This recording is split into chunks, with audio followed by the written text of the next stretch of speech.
Bonsoir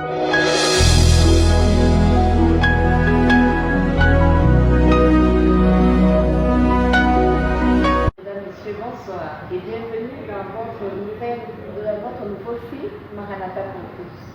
Aujourd'hui, nous rencontrons son leader, l'archevêque d'Achram. Archevêque François, l'archevêque d'Achram est le leader de Maranatha Ministries. Il est le premier archevêque des églises pentecôtistes et catholiques du Congo.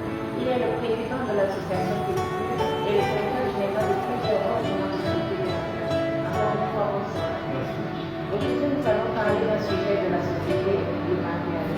Le mariage, c'est l'union de deux cœurs, de deux vies et de deux familles très proches.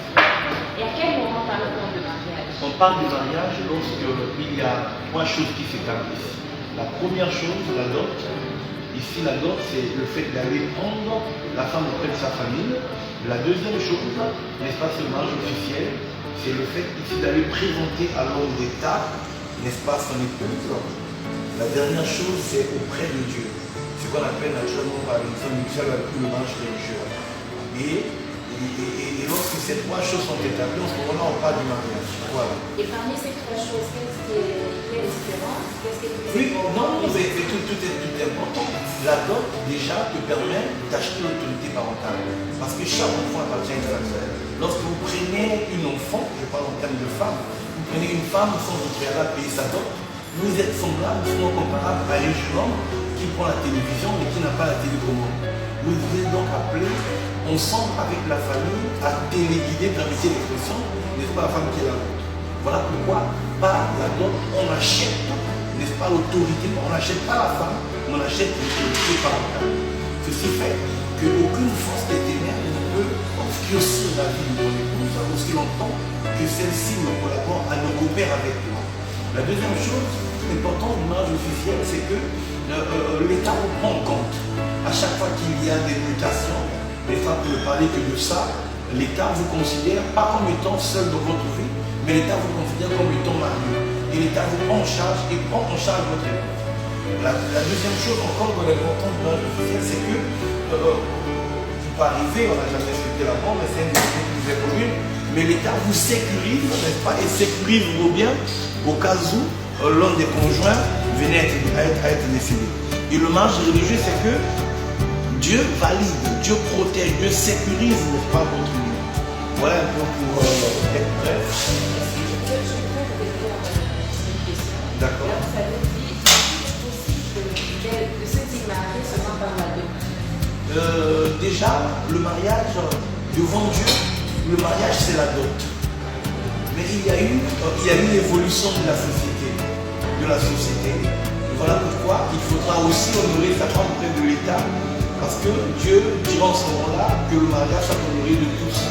Ensuite, il faut valider son mariage auprès de Dieu. Il faut donc emmener son épouse, emmener son mari auprès de Dieu pour dire voilà Seigneur, ce qui est bon pour moi. Et Dieu, finalement, il met la main, Dieu bénit. Voilà. Le mariage religieux, son impact, c'est que vous bénéficiez de la protection divine. Vous savez, les hommes, comme le diable, n'aiment pas ce qui est bien. Et lorsqu'il y a l'amour, lorsque les gens bâtissent leur union, et lorsque les gens forment une famille, le diable vient pour détruire. Vous verrez dans Jean 10, il est dit que le voleur ne vient que dérober, égorger, détruire. C'est ça le diable. Il veut dérober, il veut détruire là où les gens s'aiment, là où les gens sont unis. Les gens veulent bâtir un avenir harmonieux, le diable vient pour détruire. Mais lorsque vous bénéficiez de la protection divine par la bénédiction du diable, le diable n'a pas de pouvoir sur votre union. Voilà. Après avoir contacté ces trois mariages, civil, religieux et la dot, est-ce que le divorce est possible? Le divorce, oui. Pourquoi le divorce est possible? Je vais vous dire une chose. La Bible dit que personne ne sait pas ce que Dieu a uni. Voilà. Lorsque c'est Dieu qui a uni, le divorce est strictement interdit. Mais lorsque ce sont les hommes qui unissent, aujourd'hui, j'apprécie une femme qui ne m'apprécie pas.